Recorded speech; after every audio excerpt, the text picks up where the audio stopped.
spremna kad god ti budeš bila spremna. Spremna sam ja uvek. Može. Za početak kaži mi kako si, kako se osjećaš?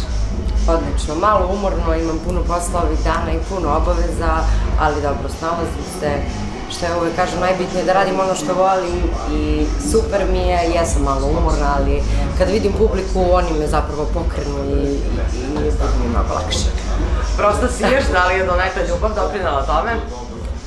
Pa ja mislim da ja uvek sijam, ali svakako da ima utjecaj i ljubav i zaljubljenost u tome, tako da srećna sam, to je sve što ću reći. Ovo je tvoje prvo pojavljivanje od kada su mediji objavili da si u srećnoj ljubavi sa muzičarem Vukom Mobom. Kaži nam, molim te, kako je to izgledalo, uopšte to upoznavanje, ne rekao da ste se upoznali preko Instagrama, propisivali?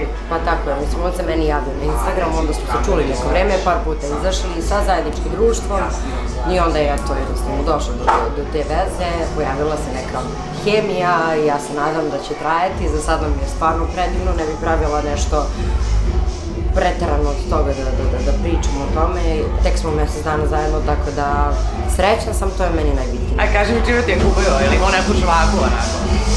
Pa, nema žvaku, ima šarm i jako je dobar i kulturan momak i predivno se ponaša prema meni, što je meni najbitnije, apsolutno od svega i možda i jedina stvar koja mi je bitna da je prema meni dobar i da sam ja srećna.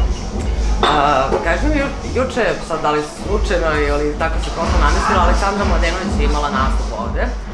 Ona je proživala isto tako jednu tiraniju od strane bivšeg dečka i nakon toga naravno nastavila da peva. Ti si imala jednu jako sličnu situaciju. Pa me zanima gde si našla snage da nastaviš, kako se sada osjećaš i šta bih poručila Aleksandri? Pa iskreno, ja o tome više apsolutno i ne razmišljam, to je neka daleka prošlost, bukvalno za mene.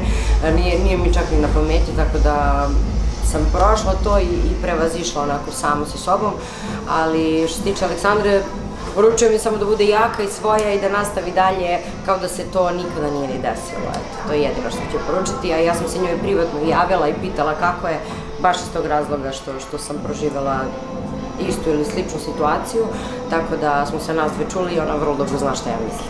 Da li imaš neki savjet generalno za žene koje su preživele nasilje, kako da nastave dalje, gde da nađu snagu? Meni je jako glupo što se uopšte vraćamo ponovo na sve to, ali u suštini samo da se sklone i da budu svoji, to im ne treba u životu, tako da čim primete prvi i mali znak nasilja ili agresivnosti, da odu od te osobe.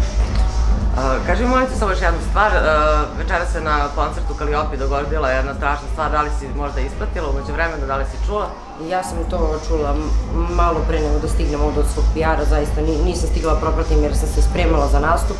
Jako mi je žao, otprilike znam šta se desilo, ne znam tačno jer nismo stigli da popričamo, ali zaista mi je jako žao kome god da se to dogodilo, je velika tragedija. I za kraj mi samo kaži da li imaš neki ritual pred nastupe?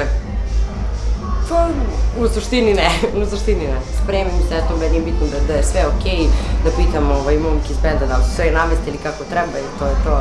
Ja sam tu da budem lepo i da lepo pevam i to je to. Hvala ti puno, sve puno sreće na nastupu. Hvala vama, ćao.